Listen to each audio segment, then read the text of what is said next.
नमस्कार दोस्तों, कैसे हो आप सभी।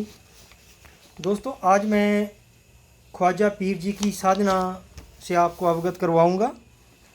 दोस्तों ये जो ख्वाजा पीर साधना है वो मेरे गुरुजी ने मुझे दी थी और मुझे करवाई भी थी। लेकिन इस साधना को मैं अकेले नहीं कर सकता था, क्योंकि मुझे डरावने दूसरी साधना मेरी ख्वाजा पीर जी की थी। तो दूसरी साधना जब, क्योंकि मेरे गुरु ने मुझे बताया था कि इस साधना में थोड़े डरावने अनुभव होते हैं, तो मेरा दिल नहीं मानता था कि मैं डरावने अनुभवों में जाऊं। तो मेरे गुरुजी मेरे साथ चले थे, तो मेरे गुरुजी भी मेरे साथ बैठते थे। तो दोस्तों अगर इस साधना को अगर आप कर लें, ख्वाजा पीर जी की साधना को आप कर लें, तो 2200 पीर जो है वो भी आपकी मदद करेंगे। लोक कल्याण के लिए मैं तो बोलूँगा कि आप भी कोई ना कोई साधना ज़रूर करें, चाहे वो ख्वाजा जी की हो, या वो लखदाता की हो, या वो बुद्धू शाह जी की हो, या मोहम्मद पीर जी की हो। कोई भी साधना करें, मुट्ठी पीर हो, क्योंकि लोक जन कल्याण के लिए हमें कोई ना कोई साधना ज़रूर करनी चाहिए। क्योंकि ये जो हमारी साधनाएं हैं वो लुप्त होती जा रही हैं, क्योंकि आगे कोई भी साधना वाला व्यक्ति हमें दिखाई नहीं देता जो हमारा मार्गदर्शन कर सके। तो ऐसे में हम आपको यही सलाह देंगे कि कोई ना कोई साधना अवश्य करें, ताकि आप लोगों का भी भला कर सकें।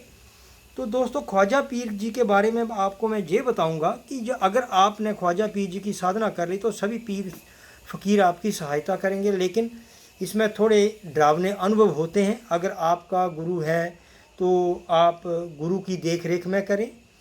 आप इस साधना को वैसे तो अकेले कर सकते हैं, लेकिन तीसरे दिन से थोड़े डरावने अनुभव होते हैं, क्योंकि आप पहले दिन कुछ नहीं होगा, दूसरे दिन कुछ नहीं होगा, लेकिन तीसरे दिन आपके सामने एक जिन प्रकट होगा। वो आपको डराएगा, धमकाएगा कि इस साधना को छोड़ दे, नहीं तो मैं तुझे मार दूंगा। लेकिन वो सब कुछ डराने के लिए ही आते हैं कि कितना निडर व्यक्ति है, या ये कर सकता है या नहीं कर सकता, या फिर करने नहीं देंगे। बाकी आपको मार कोई भी नहीं सकता, जान से आपको कोई नहीं मार सकता। अगर आप नहीं डरे बैठे रहे तो 41वें दिन ख्वाजा पीर जी खुद आएंगे और आपको जो भी वरदान मांगना है, जो भी आपके वचन होंगे, वो आपको ख्वाजा पीर जी दर्शन देकर सब कुछ देंगे। आपने वचन लेने हैं। जब ख्वाजा जी 41वें दिन आएंगे तो आपने ख्वाजा पीर जी से वचन ये लेना है कि जब भी मुझे ज़रूरत पड़े मुसीबत के समय, तो आपने मेरे सामने आना है और मेरे दुख का निवारण करना है। तो दोस्तों ये ख्वाजा पीर जी, जब आप इनका एक बार मंत्र जाप करोगे या 3 बार, तो ख्वाजा पीर आपके बिल्कुल सामने प्रत्यक्ष दर्शन करके ही खड़े होते हैं ये। और इनकी साधना करने से, और इनका अगर आप जन कल्याण लोक कल्याण कर रहे हैं, अगर आपके सामने कोई बैठा है, तो ख्वाजा पीर एकदम से उसे ठीक कर देंगे, चाहे कितना भी पागल व्यक्ति क्यों ना हो गया हो। तो दोस्तों मैं इनकी विधि ये है कि 41 दिन आपको ये करना है मंत्र जाप। पहले आप अगर मंत्र लिखना चाहते हैं तो मंत्र मैं आपको बता देता हूँ। दोस्तों ये ख्वाजा पीर जी का ये मंत्र है। अगर आप इनका स्क्रीनशॉट लेना चाहते हैं तो ले लो, और मैं इसकी साथ में विधि भी आपको बताता रहूँगा। विधि ऐसे है कि 41 दिन इस मंत्र का पाठ करना है। वो भी करना कहाँ है? खड या नदी के किनारे। लेकिन ये खड एक खड के किनारे नहीं होगा, यहाँ पर 3 खड नदी इकट्ठी होती हों, उस जगह में, उस जगह के किनारे बैठकर ये साधना आपको करनी है।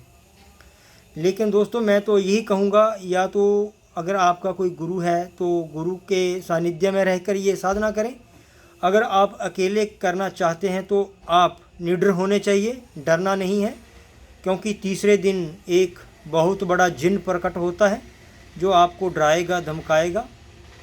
अगर दोस्तों ये एक बार आपने साधना सिद्ध कर ली तो आपको कोई और दूसरी साधना करने की ज़रूरत ही नहीं पड़ेगी, क्योंकि इस साधना में इतनी ताकत है कि आप किसी को हवा में भी उड़ा सकते हो।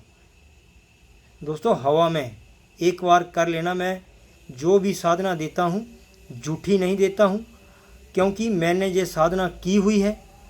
मैं सिर्फ जन कल्याण के लिए, मेरे गुरुजी ने बस इतना मुझे कहा है कि अपनी साधना का कभी भी दिखावा नहीं करना और किसी को बतानी नहीं है। जन कल्याण के लिए आप किसी का काम करो, लेकिन वो भी आप फ्री में करना, कभी पैसे लेकर मत करना, क्योंकि पैसा तो आपको ख्वाजा पीर ही इतने दे देगा कि आप संभाल भी नहीं पाओगे। तो बिना पैसे के ये आपने काम करना है। तो ये मेरा एक छोटी सी जानकारी थी। ख्वाजा पीर जी की बहुत बड़ी सिद्धि है। तो अगर आपको अच्छी लगे तो ज़रूर करना दोस्तों। धन्यवाद। जय ख्वाजा पीर, जय लखदाता पीर, जय मेरे मोहम्मद पीर जी की जय।